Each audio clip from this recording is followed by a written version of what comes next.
everyone, and welcome to My Community on Afrocentric Television Channel 15.8. This is a show that revolves around the African community in Texas and by extension, United States. My name is Kola, and today we will be talking about the events happening live in Houston, Texas, and of course the whole of United States. I'm sure it's time for graduation, and we have different segments coming up. Our first guest is going to be a young graduate of petroleum engineering from University of Houston main campus. He did well, and he was going to talk to us about his journey so far from Nigeria to Houston, Texas, and how he adapted to the academic situations here in the United States. And we talked about how we can access the financial aids, the loans, and the grants, the scholarships that are available to international students and also residents of the United States as well. And then our second guest is going to be Chioma, a renowned of course, event planner. She's going to be taking us through her journey as an event planner, how she got started, her successes, her failures, and she will have a word with for people that are aspiring to become event planners. And then we have different segments on the show. We have the fashion and beauty, we have our health segment, the sports, entertainment, and of course our special features where we're just going to showcase the past events here in Houston. Please don't go anywhere. Stay tuned and stay with us.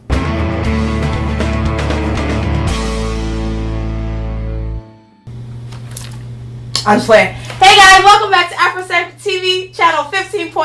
It's me, your girl, Fauzi Aminu, and it's great to know that you're still tuned in because I love to keep you entertained. This week, I'll be dropping some gems on some things that have gone down, my top 3 songs, as per usual. Now, I don't have any events this week, but if you do have an event you want me to talk about, slide in my DMs. I got you. Next time, though. Woo, child! This week has been something else. For starters, I would like to address the carelessness and negligence of the Nigerian government at all levels, local, state, and federal. There have been so many instances reported about lack of proper care of infrastructure and cases of the government only caring about the well-being of just life when it directly affects them, and that's not cool. Just the other day, Dremo made a post about the third mainland bridge, literally shaking. It was doing like this before it got repaired. Why did he have to make a post before it got repaired? But we thank God that it was actually repaired before it hurt a lot of people, because we all know how popular third mainland bridge is. Recently again, a truck on Lagos-Ibadan Expressway fell on a bus. I mean, I don't have to tell you how dangerous that is for you to realize that, but okay. So many things really could just be avoided if the government just does the needful things. And the one that ultimately pains me the most is the loss of a former classmate, Wura Bello, because of government negligence. Many of you might have seen a post about a young girl that went missing sometime last week. Well, it turns out that on her way home that day, she was involved in an accident caused by bad roads. Apparently there was a manhole in the road, and that's just not cool, which is ultimately government negligence, which led to her passing, which is, like I said, not cool. Now, I hope this triggers our leaders to do better, and I urge us as a people to do better as well. Enough about Nigeria's Higi Haga. Ubi Franklin's name has just been in the media anyhow these days, and this time it's because he's expecting baby number 4 from a young woman who goes by the name of Sandra Ihuewa. Excuse me if I butchered that. I'm sorry. The news comes after we received the news that Ubi's former employee, who goes by the name of Nicola, I'm just kidding, a South African babe that just had a baby boy for him. Anyway, Sandra is not holding her tongue when it comes to spilling the tea. She's telling us how Ubi is still owing her 4 million out of the 8 million that he's owing her, showing all the receipts in form of contracts and anything else we're willing to see. As for me, I'm here for the tea. Now, congratulations, Ubi. Just the other day, he was saying how he planned on having about 5 kids and calling it a day. Well, maybe this might be the last bus stop, because imagine if Sandra is having twins. Congratulations in advance to the new mom and dad to be. Everyone is always trying to flex for the gram, but it seems like people will go to all extents to portray a lifestyle that's really not it. Just recently, an Insta big woman, Blessing CEO. She posted that she just completed her mansion, but things quickly turned around for her when the real owner of the mansion, Onyeze, who is apparently a popular Chinese Igbo man, he made her publicly apologize and come clean. Now, I ain't never really been down with the fake stuff from jump, so quite frankly, I don't necessarily feel bad for her, because if me, I'm walking out, just be walking out. But there are a lot of people saying that Onyeze went too far with his actions, but what do you guys think? I don't know, you tell me. Moving on to my top 3 songs this week, and in no particular order, I have La Vida by The Prince and Rema. I have Raw Dinner by Santi, because when he said, raw dinner, she don't taste like anything, I felt that. And last but not least, and definitely not my least favorite, is DJ Tunes featuring Oxlade, Causing Trouble. Thank you guys for staying locked in this entire time. Thank you for joining me. Catch me here, same place, same time, Afrocentric TV, channel 15.8. It's your girl, Fauzi Aminu, and I'm checking out.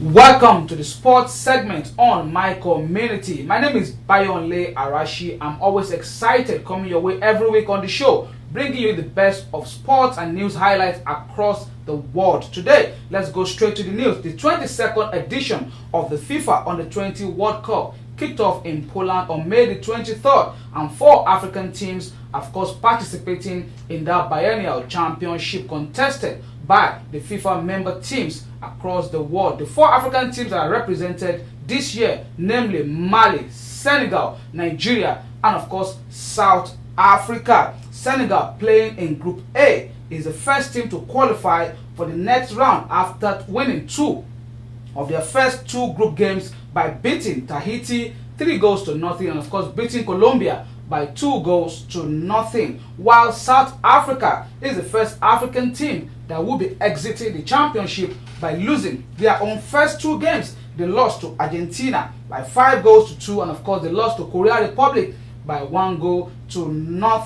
Current champions Mali will really have to beat France to have maybe like a huge chance to qualify for the knockout round of that particular championship. They drew their first game against Panama 1-1, but of course they beat Saudi Arabia in that very, very huge scoring game by 4-3 to have 4 points from 2 games at this year FIFA Under-20 World Cup. I hope you are enjoying the championship, and I hope you are watching all the future stars of the beautiful game in that tournament. FIFA Under-20 World Cup has really brought a lot of superstars in the past, including the now known world star himself, Lionel Messi, still on the Under-20 Championship World Cup going on in Poland.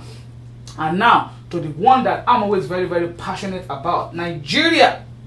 Of course, Nigeria is playing in that tournament, and they are placed in Group D alongside Qatar, Ukraine, and of course the United States, which even makes it even tougher because United States is home, Nigeria is a home country, so it's really complex, but it is what it is right now. The Nigeria Under-20 Flying Eagles, that's what they are called. They won their first game by beating Qatar by 4-0, and of course a lot of people were excited that maybe they can go all the way in the championship, but they lost their second game to the very young, determined and talented United States Under-20 men's side. They lost by 2-0. If you watch that game or the highlight of that game, you will probably be very disappointed as a Nigerian, because the USA side, they showed character, they showed talent, they showed discipline, while the other team, Nigeria, were just running around the field, not playing with any tactical know-how, and the coach, of course, doesn't look like he has any idea of what he's doing in that particular game. I'm always very passionate when I'm talking about the Super Eagles or any national team coming from Nigeria, because I think we have to get it right. We need to know what we're doing, and of course, if United States should beat Nigeria in maybe basketball, none of us will probably be bitter about it, but when it comes to football, soccer as they call it here, many of us will really have a lot to say in that one. You need to look at the team list, and of course look at the pictures of the team showing right now, and of course look at the picture of the United States men's national team, and decide for yourself what that age category championship has to do, and why we are really where we are right now. They have no choice than to beat Ukraine on Friday, which means if you are watching the repeat episode of this show, the match must have been played yesterday. Of course, if you are watching it live on Thursday night, it must have been, it will be played tomorrow. They really have to beat Ukraine to have any chance of really qualifying from that group and going to the knockout round in this year's FIFA Under-20 World Cup in Poland. I really hope they qualify from that group, and if not, we will still go back to that drawing board that has refused to break in the past, and of course still do the same thing in the next few years in the championship. Moving on now to still FIFA's events, but this time around it has to do with the women. The 8th edition of the FIFA Women's World Cup, the quadrennial international football championship contested by FIFA women's national teams, will be played this year also in France. France will be hosting the quarterly every 4-year championship in France this year, and Nigeria will be a part of that one as well. That's one tournament we have also not done so well for ourselves, but this year I really hope Nigeria will go far. 3 African teams are going to be represented in that tournament, namely Cameroon, Nigeria itself, and of course South Africa will be in the championship. Nigeria is placed in Group A in a very difficult group. Very difficult, I must tell you. You need to check it out. They have to play Norway. We know the Norwegian has one of the strongest, if not the strongest, women's football league in the world right now. And of course, they were playing against Korea Republic, known for always dominating this championship, and the host country itself, France, in Group A. I really hope the Super Falcons, of course led by the one and only Asisat Oshoala, will really do us proud by at least making it to the last 4 of that championship. We'll be looking, and of course I'll be giving you further updates about that championship in the next few weeks, as the tournament will not kick off until June 7th, and of course it will end July 7th this year. Moving on now to another one, of course, that will be happening right here in the Americas. It is called the CONMEBOL. The 6th edition of Copa America will be played in the home country of Brazil. But the major news coming out of Brazil yesterday was that the captain and the number one man and the star of that squad in Brazil, Neymar, has been stripped of his captainship of the Brazilian national team, and of course given to his Paris Saint-Germain teammate. That guy is beast, very bad boy. He has been a very good player. He played for Barcelona for many years, and of course he played for Juventus for many years as well. But this time around he will be leading Brazil to this year's CONMEBOL tournament. Dani Alves is the one I'm talking about. I think he's about 34-year-old now. He is the captain of the Brazilian national team after it was being taken from Neymar. I guess they want him to sit up and get to play his football and really enjoy himself and entertain the people. Hopefully Brazil can go all the way in the tournament. But of course, another news filtering in regarding this CONMEBOL championship is former President Barack Obama advising the Argentine national team, and led by Lionel Messi, because he felt Lionel Messi should win something with Argentina before he retires from the game. He says one of the things that will really help them in the championship will be unity. We hope to see unity among the Argentines and of course among the teams that will be playing in this year's Copa America.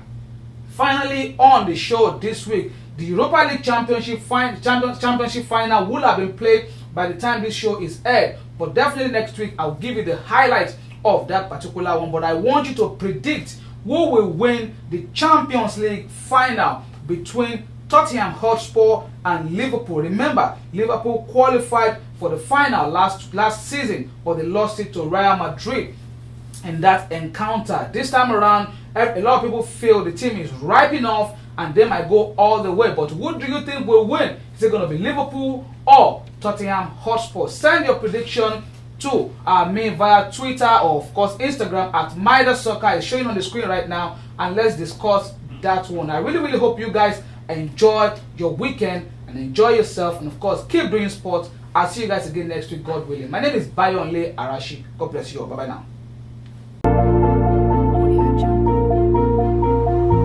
Welcome to CFAX Global Logistics, where your ultimate satisfaction is our goal. We make your shipping needs a worthwhile experience. As a licensed freight forwarder, CFAX Global Logistics offers air and sea freight, procurement and supply chain, project logistics, warehousing and storage services. Call us at 281-820-9000 or 832-593-3067. We offer prompt, effective, qualitative services, and damage-proof delivery is our guarantee. What's more, we offer the lowest competitive rate for your shipment. You can call us at 281-820-9000 or 832-593-3067. So, to ship your next products and goods across continents on the next available flight or ship at a price that can't be beat, come to our office located at 8180 Southwest Freeway, Houston, Texas 77074 for your shipment and logistics services. CFAX Global Logistics, the trustworthy and reliable partner for your logistic need.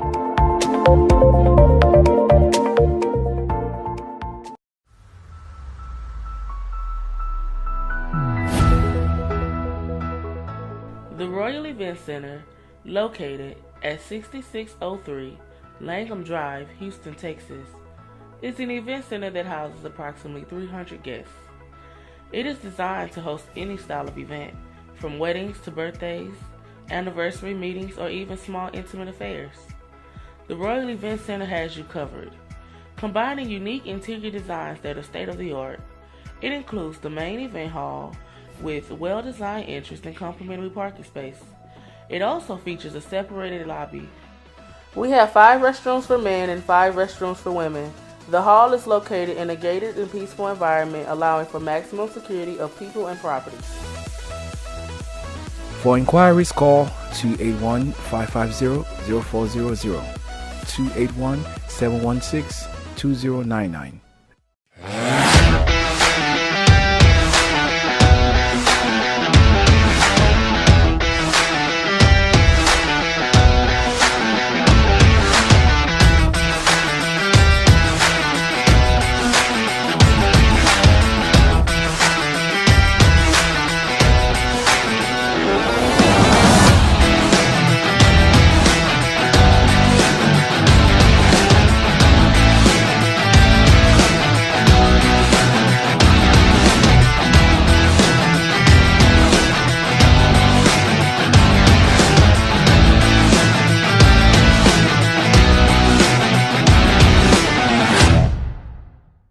Hello and welcome back to my community on Afrocentric Television Channel 15.8. Today, and this season in Houston, Texas, and I believe all over United States, is a season for graduation. You know, we have students that have gone to colleges or graduating from kindergarten to elementary school, from elementary to middle school, middle to high to going, with the aspiration to go to college. And we have some, of course, graduating colleges and doing their masters and celebrating this award-winning. Africans are just like the best anywhere, followed by the Asians. You can argue with your cell phone if that's your problem, right? I'm just joking. But anyway, today we're going to be joined with Mr. Johnson Kalu, a graduate of petroleum engineering from the University of Houston main campus. Welcome to the show. Thank you for having me.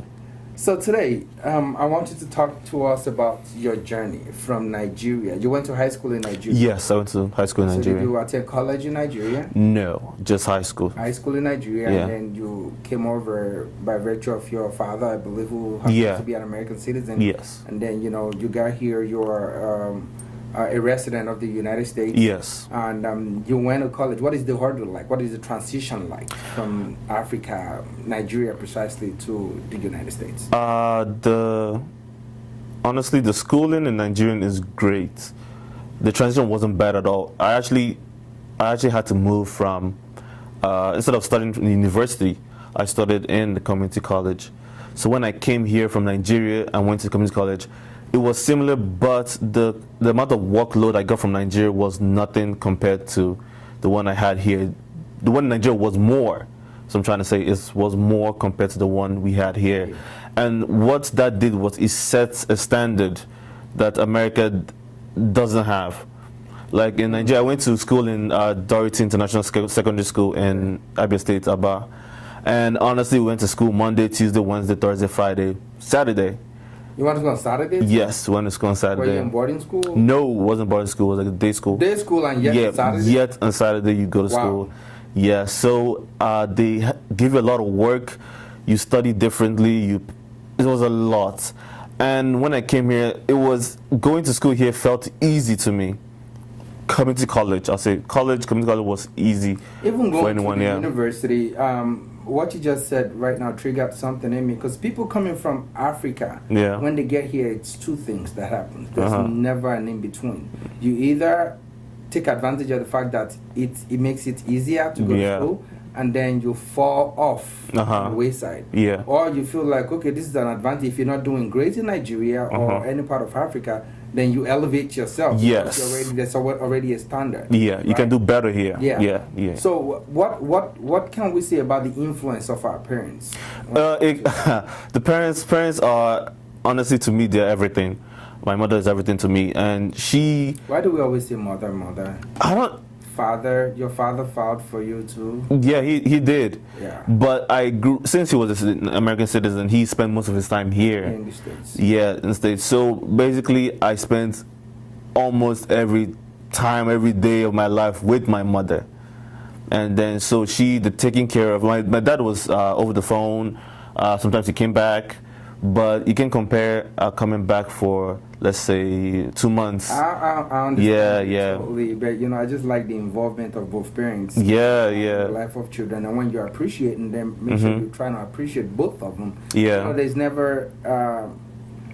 You can never tell what impact is making in their lives. I'm sure he sends money. Oh, he yeah. bends his back to do all those things to make it happen. And I know for sure, especially one that cares for you, your father, your mother, you probably just don't see that in person. You see the affection of mothers more because you see them in person. right? Unlike most families, we actually see the affection of parents. Because I've met some families where the father doesn't really show much affection, Right. but he does more of the stuff. But That's me, the typical African father. Actually. but unlike that, my own family, we show affection. Awesome. Parents do, they show affection. So And I know they set that's a why. standard. Yeah, they do. It's yeah, a thing of the African descent, right? they set a do. standard. They set a standard for And you. Yeah. Like in my house, I tell my children, B is not an option. Yes. It's A or nothing, or right. not to get So A or how nothing. does that help you or affect you? It does, but I always think it's better for parents not to push it really hard, because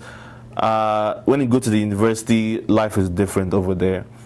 Sometimes you put your all into something, and instead of getting let's say 95, you end up with an 89, which, based on the professor, that's what you deserve, or he feels that you should have done this a little bit better, but to you, that's what you could have put out at that point.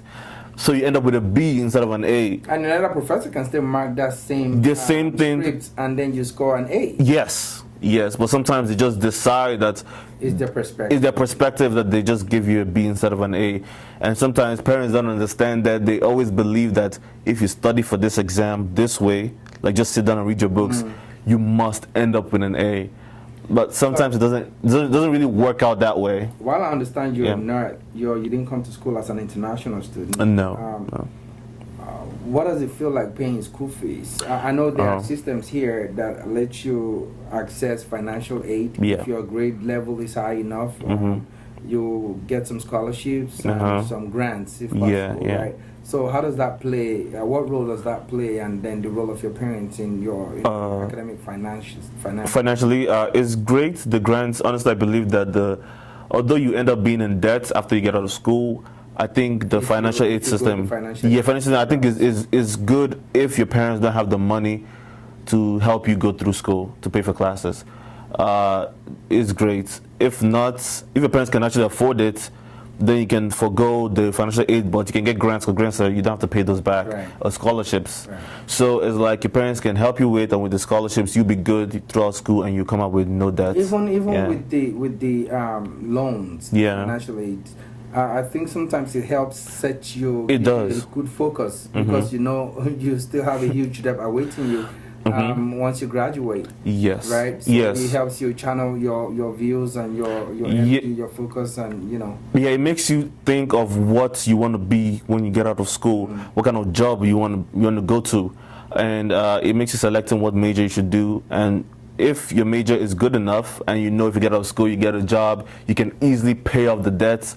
Yeah, that keeps you focused to get this degree. Why you chose, petroleum? Yeah, because it was like two birds, one stone. I get to take care of my parents, and I can pay off any. I won't have like financial problems. See, you're speaking like a was, typical African, yeah, right? Yeah. Take care of my parents. Yeah. And that's something no one can take from you. Yes. In the culture where we are now, you know, it's about you, and not so much about taking care of your parents.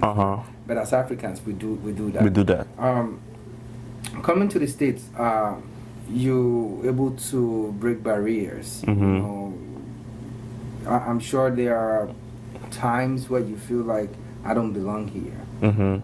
How did you overcome those times? You always, once you come here, the first thing you do is you're afraid, because this is a new place, new people.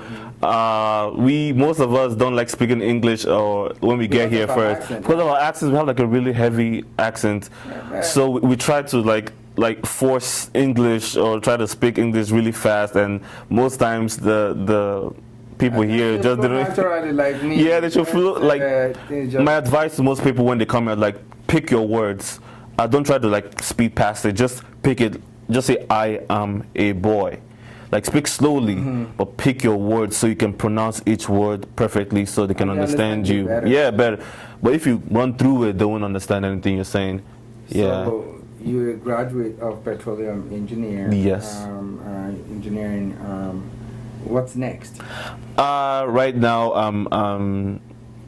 I've applied for some jobs. I've gotten some interviews, and I have like a couple this week. And the thing is, I'm trying to create a roadmap. And in school, we learned the roadmap is basically, the roadmap is taking you from one destination to another. So what I'm doing is, I'm looking to in the future, let's say 5 years from now, 10 years from now.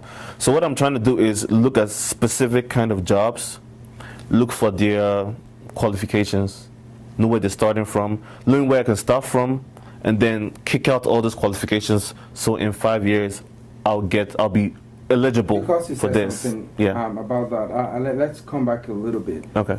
In Africa, yeah, before you dive into writing your exams, your JAMB. Oh yeah. Yeah. You already know what you want to do. Yes. Right. Yeah. If you want to be a petroleum engineer, you have to indicate that in your job first, second, and third choice. Yes. Right? And the school you wanted to attend, and but here you can actually do your minor and whatever and major in something else. Yeah. Probably some schools let you free flow. Yeah. For the first 2 years, for the first year or something, before you finally decide what you want to major in. Yeah. I mean, how does I need to get my head around that. It's easy. Basically, they let you get into school. I mean, you waste money, but they give you like a feel of everything. You waste money. You basically waste money, yeah. But you give a feel of everything to know where you fit in perfectly. If you were to work for that money, you wouldn't have to waste it. You wouldn't have to waste it because much more focused on. Yeah. This is why there will be a streamline as to where you want to go. Yeah. And that's why I asked, you know, if that played a role, because you have to decide. So you knew from onset what you wanted to do. Yeah, I did at first, because the first thing I wanted to do was architecture. Yeah, but I went through it, and then I had some advice, because in schools, when you get into college, university, there's counselors and advising to you. So I did that, and this was coming from someone from experience in architecture. And my advisor's son had, he was an architect. So he gave me some advice based on that. And after I went through that, I was like, okay, this will help, but I don't want 50-50 chances. I want something I would do that will give me like between a 90 to 100% chance of success. But yeah, this day and age, we are going into the data processing world. Yeah, the computer we're talking about technology, artificial intelligence, we're talking about augmented reality, we're talking about virtual reality. Yeah, we're talking about things like that. I mean, are you, we talk about being data scientists and all that. So, are you aspiring to get other degrees after petroleum? Because that's where the world is. See, that's what we see. That what my options are. In school, I was in petroleum engineering, but I also made an effort to do software like programming, stuff like that. So I did that. Coding and all. Yeah, coding and all that. And to the option, the interview I told you about, one of them is actually to be like a software engineer, developer. What they do is they would kind of like train you, and then they'll put you out there, and companies, since it's software, it doesn't really matter. You can work for basically anybody. Yeah, so they'll put you out there, and then with your contract, you can work for any organization that needs a software engineer. And I know now at the that point. STEM system, they're Yeah. including arts into, Yes. into STEM. Yeah, they're doing that. The arts, science, technology, Yeah. and mathematics. Yeah. So they're incorporating all of those things because they Yeah. know that's where technology It's headed right now. Yeah. And being very, very computer savvy and all, because now Yeah. you can just do anything Yeah. with a computer. So for people coming into the United States from Africa, what advice do you have for them? If either for choosing a career or the course, you know, because sometimes you have to look it from the a lot of time we do bottom up, but stuff you got to look at it from the up down, yeah. Right. So it's either you trying to understand the career path you're trying to follow, and then you can then dwindle down to the kind of course to study or whatnot. So what kind of advice do you have for them? Honestly, in my opinion, if you want to make sure you get something like where the world is going to, the first and foremost is medicine, the health care system. Because in this world, people will always be sick. People always need a doctor. Like the always. mechanics, right? Yeah, like the mechanics. People need to fix stuff.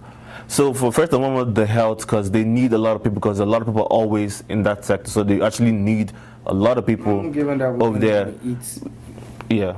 healthy. Yeah, no one even does that. People constantly getting sick. People, and people need care for like a long periods of time. So that first, if you look at that and see if you want to be like in the healthcare system, I would advise you to go into that. That's first. Second, like you said, technology, computers.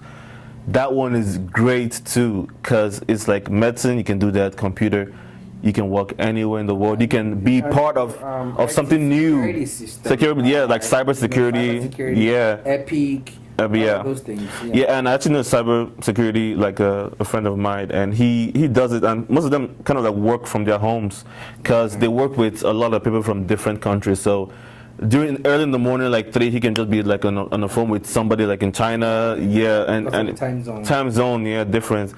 Yeah, computer, that's what we are right now. We're moving up, technology is changing. That is one of the best places to be, medicine and technology. Because these two will never run out. There won't be a time in the future that will come and be like, there'll be no more healthcare, no more. Advice, if everybody becomes comes to work in the healthcare sector, everybody's working in the automobile sector, everybody's working in the technology sector. Who's gonna do other things? See, that's when all the little stuff that people don't care about comes in. Then everybody moves towards something, making you like, you know, it's going from up down. Everybody rushing towards the top, giving space for the bottom, like the bottom space is open. You can create a sphere in there where they regard that job now as something to be looked out for. Like they look for like specialists that can do, that can do. And meaning, if they're looking for you, if there are like only 3 of you in the country, 3 of you in the states, if only 3 of you, or in the city, in the county, like if only 3 people that did this, that means more pay. And they'll kind of like increase the pay and force other students to think about it and then come over. Yeah, so it's just like a circle. You go up, you come down, create opportunities down there for people to go into and ensure that they'll get paid well. So that's well, Johnson Kalu, thank you so much. Thank you, friend. Success in your endeavor. I hope you excel and you have good successes. Thank you. Your job applications. I hope you get something working for you. We all strive to have 6 figures and more, right? Yes. So all the best, and thank you for joining us today. Thank you. Thank you so much. And so you heard it live from one of our very best here in Houston, Texas. Is an aspiring petroleum engineer, graduated as one. So we hope he gets the best out of it. And for you up and coming young students aspiring to do something in the future, you heard it. We're going to the technology world now. The health sciences are major.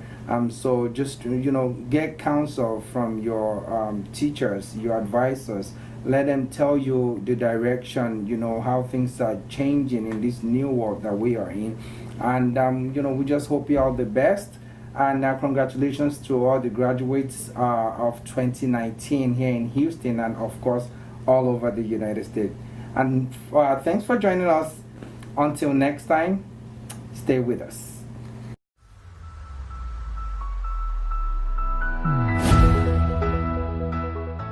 The Royal Event Center, located at 6603 Langham Drive, Houston, Texas, is an event center that houses approximately 300 guests. It is designed to host any style of event, from weddings to birthdays, anniversary meetings, or even small intimate affairs. The Royal Event Center has you covered. Combining unique interior designs that are state-of-the-art, it includes the main event hall with well-designed entrance and complimentary parking space. It also features a separated lobby. We have 5 restrooms for men and 5 restrooms for women. The hall is located in a gated and peaceful environment, allowing for maximum security of people and property. For inquiries, call 281-550-0400, 281-716-2099.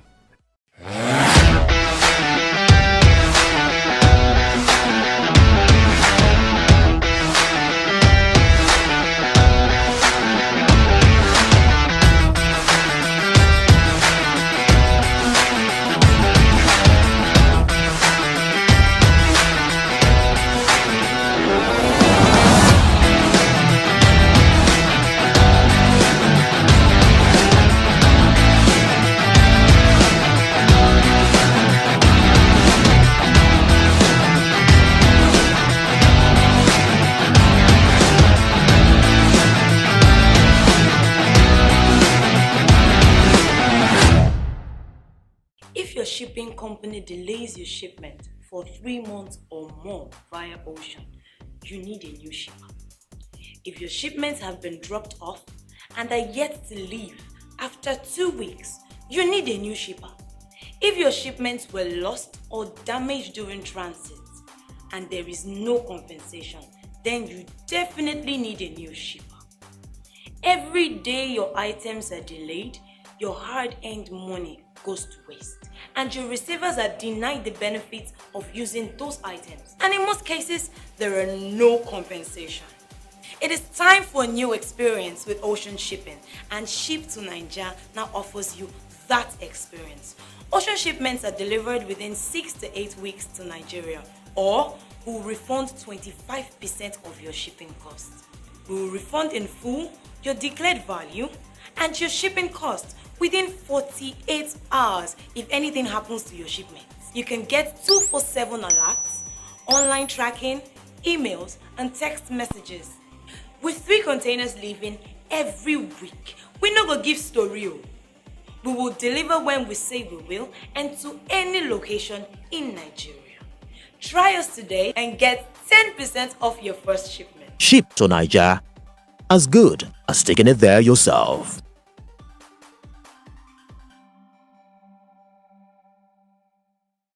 Now, welcome back to My Community on Afrocentric Television Channel 15.8. As you all know, this is a station that brings about Africans in Houston, Texas, and by extension, United States, right? And today, we are going to be talking to one of our very, very special guests in the house. She is, she has these gifted hands, and I don't know, I'll just let y'all listen to her. Her name is Chioma. Welcome to the show. Thank you. Hi, everybody. So, Chioma, as the CEO, founder, creative director of Dure Events, tell us a little about that background. How did you come about it? What does Dure mean? Well, Dure means, actually my middle name is Dure, which means daughter of pride and grace in the Igbo language. Pride and grace. Yes. So that's really where it came from. My grandfather was the one that gave me that name, and for a long time I didn't want anybody to call me Adure but him. He was the only one that was allowed to call me Adure. Everybody else Chioma, but I wanted to honor him with something by when I had other businesses before I ventured into event planning, it was always Dure. Dure. It was just to give him that respect. So, is he still alive? No, he passed. He passed away about maybe about 12 years ago. May he so rest in peace. Yes. So, why event planning? Actually, event planning actually was by mistake. It wasn't something that I woke up one day and said I'm going to be an event planner. I grew up in a family where my mom was just such a gracious host.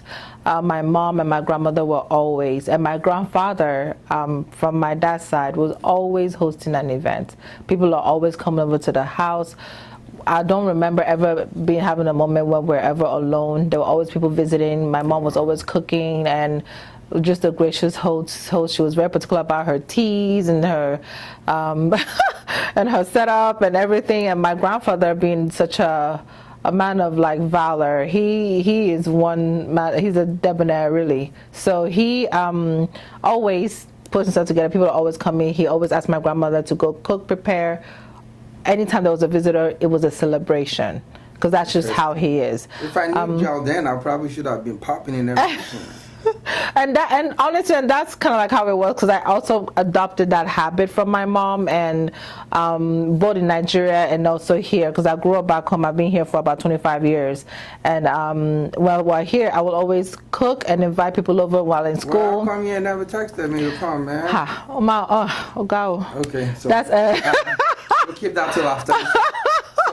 Yeah, so that's pretty much how Dure events pretty much started because I had an incident with an old friend that asked me to come help her decorate her wedding, and at that time I had Dure Designs, and I was working for PricewaterhouseCoopers. I had my own. I was pretty much venturing out towards doing. So you were working with PwC at the same time as a side gig. You were doing event designs. I was not event design. I was doing clothing design. I had Dure Designs. Yes. Oh, super. I was doing clothing design. I styled the women with Miss Nigeria in America. Got featured in some magazine in South Africa. I actually even forgot. I closed out the show for DeBange when DeBange was doing a show here in Houston, which was pretty big back then. Yeah, so I closed out a show for him, and pretty much, long story short, I had a friend ask me to come over to come help her decorate, because I was always dabbling into putting things together in my home. And in that process of helping her decorate, she had about 20 bridesmaids. To be quite frank, they were quite 20. Yes, they're very useless. Let's just say that. Oh Lord Jesus. And I went up to her and asked if she needed help with anything, and that's when she told me if I could please help her coordinate the wedding. I had no idea then there was such thing as a wedding coordinator or a wedding planner or anything like that. And to be quite frank, that's the reason why with Dure events, when I have one of my strongest policies is no matter what event we're doing, no matter what meeting I'm having, no matter what it is, it always has to start with God first. So before we start coordinating any event, before we start any meetings, we always have to pray first. So at that moment was when I went to my cousin's basement and I asked God to please guide me through. At that time, I had a very interesting relationship with that friend, and people were telling me I was very foolish to want to help her out. And to me, all I just saw was somebody that needed help. I went down to my cousin's basement, spoke to God for a bit, woke up the next morning, and got to church, and I promise you, I literally have visions in my head as to what I'm supposed to be doing the moment that she came down, and it felt like as if God positioned people there, and it was literally telling me, Chioma, see that guy in that suit, ask him to do this, and people were literally cooperating with me. Wow. And I started having memories of a non-Nigerian wedding I went to a long time ago, to remember how the coordinator was coordinating, and it was in my head as to what I'm supposed to be doing. And it was after that wedding, her husband asked me, actually when I researched, then there were only 4 wedding planners in Houston. Now there's thousands of them. And told me, and actually encouraged me that I should consider doing this. And I'm like, who's going to listen to who? Nobody takes this. Is there a career with this? And told me, I don't know, but I think you should really, really consider this. And I will always. And you were still with PwC? At that time, I was still with PwC. I was still with PwC. Was I still with PwC?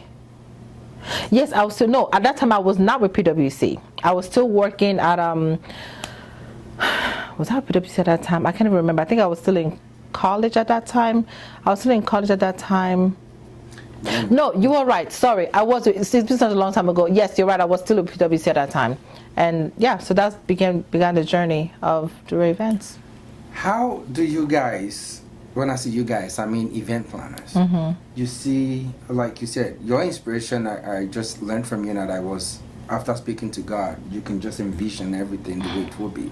It still baffles me how you guys, with your creative minds, how you put things together in an empty space. You can just imagine what goes where. How does that? What inspires that? How does that happen? Truthfully, the client inspires it. I think one thing people misunderstand about event planning, people think that event planners are supposed to be this selfish people, and which some people have actually made that all about themselves rather than thinking about the client and putting them first. It's a very selfless business, and really what inspires it is when you allow the client's vision to be your vision, and then try to insert yourself within the client's mind to be able to understand from the way they speak, from who they hang out with, how their houses look, what are they attracted to, what are their favorite shows, what are the things that they enjoy. From that you can actually draw some. Yeah, and right? Sometimes I actually would invite some of my brides, let's go shopping, let's cook, let me get to know you a little bit, let's do something outside of wedding planning. So let's have regular conversation. It becomes personal because from how she is responding to certain things lets me know what she's expecting without her saying a word. And then so it's my job to now bring that to life and let her know, or let the couple know, okay, so based on this vision, this is what I believe that you are looking for. Am I correct or not? And almost 100% of the time they tell me, Chi, you're right. Almost 100%. Yeah, so they say, wow, how did you know? I'm like, because I had to learn the habit of the art of not just only hearing the client, but also listening to them. There's two different things. To do Hearing goes here and there, but listening marinates inside and stays with you. You have to be very, very observant. Very, extremely observant. There's not nosy, but observant. Yeah. You talk about it, but you already know. With that, you can tell, okay, I'll plug this here, I'll plug this, it's going to work, exactly. You're going to like it and all that. So what does it take to host a successful event? Definitely the number one thing is, again, the art of listening, understanding, patience, perseverance. You will need a lot of that, I can tell. A lot of patience, and organization, or having the people around you that are very organized. I'm a big fan of surrounding myself with people that know more than I do, because it helps challenge me to be better. I'm a big fan of listening to my clients to see what I can be better at, because I'm a big fan of that. Whatever event I did the last time, the next one has to be better than the last. So I challenge myself every single time to improve based on the feedback that I got from my clients or whoever that was around that time. So taking yourself away from yourself, to me, honestly, having more of a selfless mind and a heart is truthfully a way that you can, one of the ways that you can actually produce a great event is to think about those people, those moments. How do you want the guests to feel? How do you, if you were a guest, at the end of, if you were the guest, if you were the couple, how do you want them to feel, both coming in, during, and afterwards? Seeing the look on your face right now, you got intimate with what you're talking about, like, and that's something. I've been to several of your events, and I'm sure you know that too. However, when I see you there, I try not to say hello. It is the truth. And you already know where I'm driving at, right? I know. I mean, you take it so religiously. You don't smile as such. You just you're like, this is the way I want this to be. Military style all the way. And when I look at you, I'm like, you just blow past and you just keep walking. You don't even see nobody else. It's just that vision in your head, like, okay, there's this crew there that's looped. That's it. Woman, come on, at least relax a little bit. You just don't. You just don't pop. And then when all is settled a little bit, you just go into one corner. And these are things I observe personally. You go to one corner and you just sit. by yourself. What's going on in your mind? Oh my God, you're so observant. I am. Okay. What's going on in my mind before then is the way that my mind works is everything I see are like lines and maps. I don't see words. I just see visions, lines, and maps connecting from one thing to the other to the other. So and my job is to stand one place and observe all those connections. That if one thing from here breaks or cuts, it's affecting, because everything is linked, everything that's happening at that event is linked, they're all linked. So if something over here cuts, it's going to create a ripple effect that's going to cause an effect over here. So I have to pay attention. So, and before that thing cuts, my job is to pay attention so I can get to that thing before it becomes a problem. Hence the reason why I'm focused. And I have to be able to pay attention. Now I know that people want to call me in a back and forth, planner, and they said I don't smile. See, that's the thing. People don't understand that I'm working. I am in work mode. So talk about I'm in work mode. You don't go to their offices to disturb them. No. You don't call them. You don't. They focus on their computer if that's what they're doing, right? Yeah. They focus on their work. At this point, your event at that moment, that's your office. You don't want to be bothered. No. You just want to make sure you have a successful event. Exactly. And that's the reason why I tell my clients all the time that it is your event. So it is your wedding, but it is my event. Your wedding. It's your wedding, but it's my event. So I have to make sure that afterwards, when I sit down one place, I sit down to kick my feet up a little bit and kind of relax a little bit, but I'm still sitting down observing, because the event is not done until the next day. That's how I call it in my book. It's not done until, because anything can break, anything can happen. It only takes us a split second. Yeah, it only takes a split second for something to fall apart. So I still have to pay attention. So I can't leave. I can't be chill and be relaxed. My girls can afterwards. Like, I still like them to have just a little bit of some freedom. They need to eat because they're not slaves. I don't want a slave company. They need to eat. They need to drink. They need to just relax a little bit. But I'm still paying attention, because within that second something can happen, so I have to be able to be fixed. I have this question for you. Recently, you gave a testimony about your business. Okay. Especially this event planning part of your business, I believe. Okay. You never had a website, and one of the first things people do when they start a business is start a website. Put their images and whatever they can do, and they cannot do what they aspire to do, and they put it all in there. But you never had one. Just your email, phone number, and Instagram, and social media, which is mainly IG, right? Yeah. So 10 years or thereabout after, you then decided you wanted to start your website. Yes. Why wait that long? Wow. I'm a firm believer that everything in its due time. I wanted to be able to put some things that I'll be very proud of, that I say that's mine, rather than using templates or using images that you buy to post on your website, hoping that you will get the right event to now replace the images. But to be very honest with you, down in that process in the beginning, the middle part of it, sometimes having a website at that moment, I felt like it was going to overexpose me.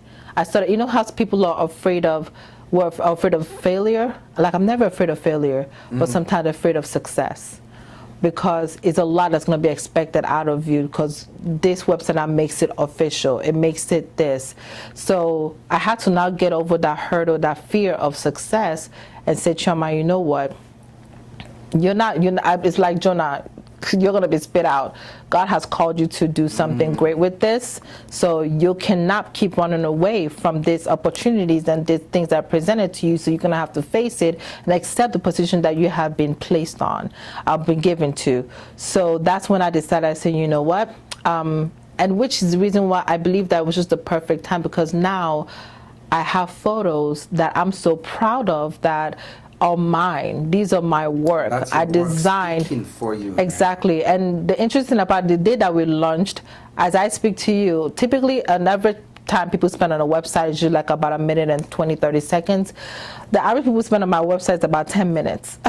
Because they keep looking at the They keep looking. especially. They keep looking at the gallery. They feel that the website is very interactive. I wanted the website to be me. I went on there yesterday. Thank you. It was good. I was like, she did this. I was like, yeah, she was so proud of you. Oh, thank you. Yeah, she is. Yeah, it's a reflection of me. I wanted that to be. It was customized for me. What is in my head, the vision, how I wanted the website to look, and the company that built it, they were just absolutely amazing with it, and they brought that vision to life. So it was a very emotional day for me the day we launched. Nice. So, tell us, what does it take to have a successful event? Given that we are Africans, we like big stuff, right? Do you help clients with the budgets, the size of the hall or event place, whatever the venue that is? The kind of things they need to have personally, and do you help guide them through all of those things? Yes, absolutely. Once we get an inquiry, what happens is we'll look through the inquiry to make sure that, number one, because one of the key things that I always look at whenever we're doing a consultation or I'm looking at the inquiry form is your guest count and your budget and your vision, because your vision has a lot to do with your budget. And your guest count also has a lot to do with budget. Now, you can't send an inquiry form and fill out 500 guests and expect to do a wedding of $40,000 in 2019. That is highly impossible. The only way that's going to be possible is if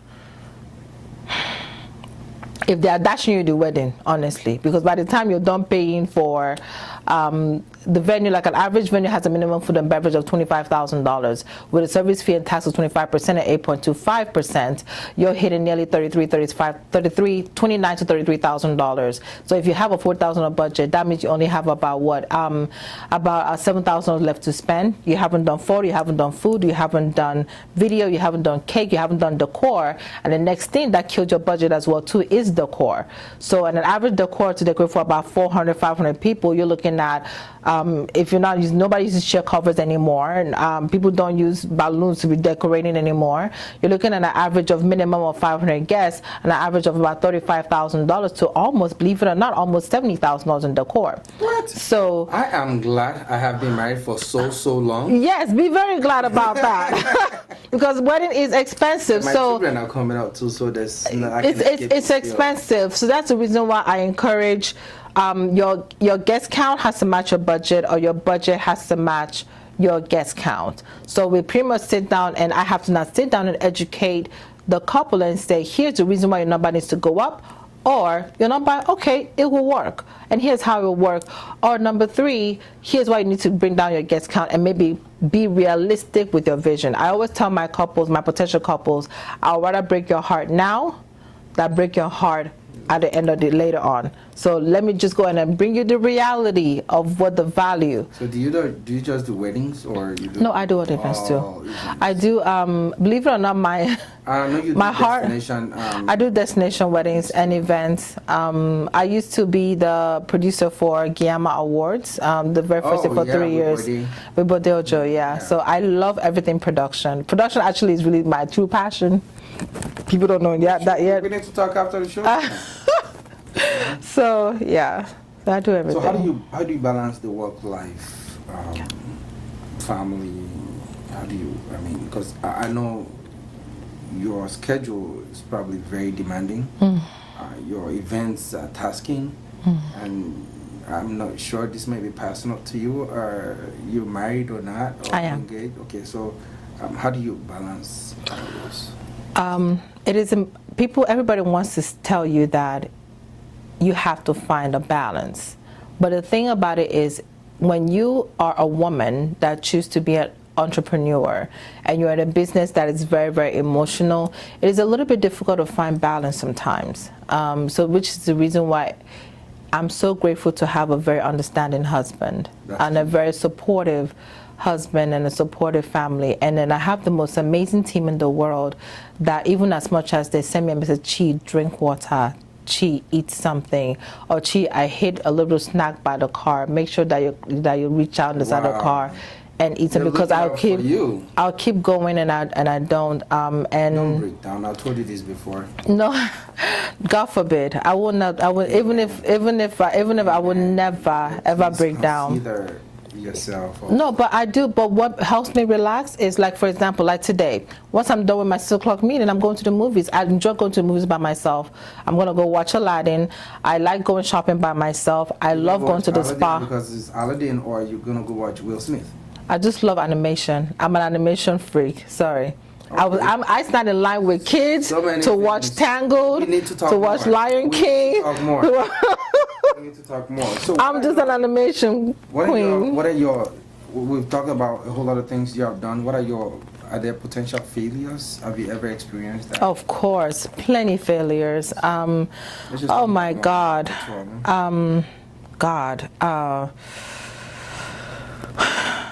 Oh God. When it comes down to the event part of it, or personal?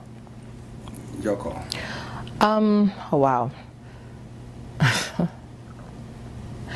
I've had some failed events. Eventually, the day of they end up coming together. But to me, it doesn't have to wait till the day of for it to come together. And then when the client is absolutely not happy, or the vendor doesn't show up to do what they're supposed to do, making the wrong choice of vendors to work the event.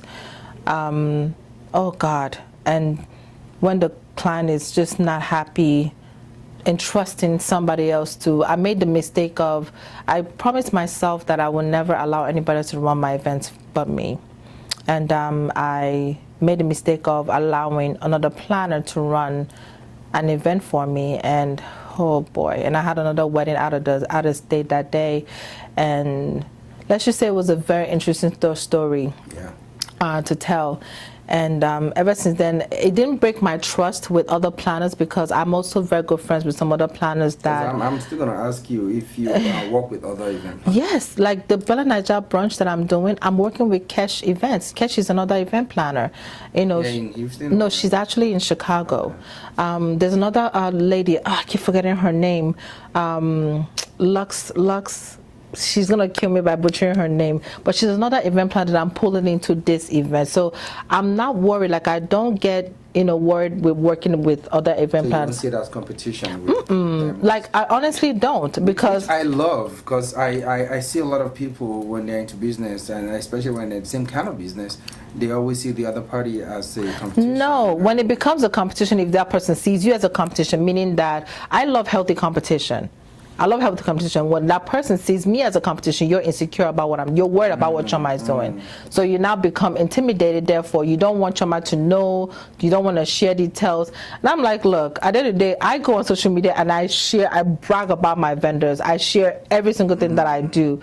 The difference is, what the beauty of it is, if we can work with the same vendors, but my still comes out looking different than yours. That's gift. So do you train people? I do, but what it is I haven't started doing it like officially. What I would do is I get approached a lot by people that want to intern and say, hey Chi, I want to be able to learn, etc. And what I do is I tell them, I'm just going to dive you right in. Like, I'm not going to sit down there and hold your hand, step 1, step 2, step 3, step 4, because nobody did that for me. The person that did that for me, Miss Joko Tade, I will always love her and respect her today. She was the only event planner. Yes, Vivian Jade. She was the only event planner then that ever accepted me and took me in to train me. But she said, hey Chi, I'm still in the business, so I can't show you everything, but learn as much as you can while you are with me, but make sure that you individualize what you learn to make it your own. So that's why when people will come to me, then even some of our vendors will come to me then and say, oh, let me give you my card, I'll work with you. That trust and that loyalty and that thing that you never bite the hands that feed or that fed you. The vendors will come to me and say, let me give you my card, I'm sure Joko won't mind. I said, no. Until Sister Me says it's okay, let her be the one to give me your contact information. I'm not going to go behind her back to collect this information from you. She's so humble. So, yeah, she's a... yesterday, actually, but she's a great person. I haven't spoken to her in a while, but I'm going to call her. I won't tell her, but TV will. Oh, well, hello. Well, so that brings us to the end of this show, and if you don't mind, give a word of advice for people that want to venture into the same kind of business you're into, and also share with us your contact information if people need to reach you, your Instagram handle, your website that is up and running now, and probably your email and how people can reach you. But first, a word of advice for people. The best advice I could ever give you if you are trying to be an event planner is, number one, do not be worried about what anybody else is doing. Stay focused on your goal. Write down your vision. Make it very plain. Make sure that you truly want to be an event planner, and check the reasons why you want to be an event planner, because if you're a very selfish person, then this is not for you. If you want validation and you want people to praise you because that's why you want to be an event planner, then this is not for you, because you're not going to get it. You're lucky if your clients even give you, thank you so much, you did a great job. That's actually a blessing if they can actually say that to you, because technically they paid you money for you to make this job happen. So my advice is, keep it humble, learn to listen, do not get caught up in clicks, do not get caught up in mess. Do everything you can to stay focused. Be very mindful who comes around you, because they can either advise you or break you, or maybe they're coming to want to see what it is that you're doing, or what your plans are to deviate you from your true vision. So that actually goes with everything in life, really. And that would be my sincerest advice, because once you have those things said, everything naturally comes to you, and you know exactly what to do. Awesome. So let us know your contact. Well, you can reach me you can check me out at www.dureevents.com. That would be DUREEVENTS.com, or you can email us at info@dureevents.com, or Chioma, that's CHIOMA @dureevents.com, or check me out on Instagram, Dure Events. Just Dure Events. Just Dure Events. Well, thank you so much. Thank you. I'm very I enjoyed honored. the time spent with you today at the Yay, studio. And me it was educative for me, for Timian viewers out there hoping to or aspiring to be a successful event planner. You've heard it all, and you have a contact if you need to reach her. Please do so. She's willing, and we have this outstretched arm to help you, guide you, and navigate you through it. And she's, like she said, get you dived in straight up. Oh, certain people though, not everybody. Certain people though. Of course. Well, you heard it all. Thank you, Chioma, for joining us today, and we will be right back.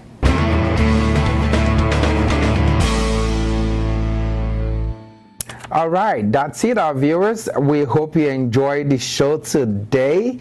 And don't forget to follow us on Facebook, on Instagram, like us, follow us, and please subscribe to our YouTube channel. We need you as much as we need ourselves here. We need you, we need you, we need you. Subscribe to our YouTube channel, Afrocentric Television, and we look forward to serving you and bringing you more from our Africans doing great things here in the United States. Until next time, my name is Kola. Enjoy the show.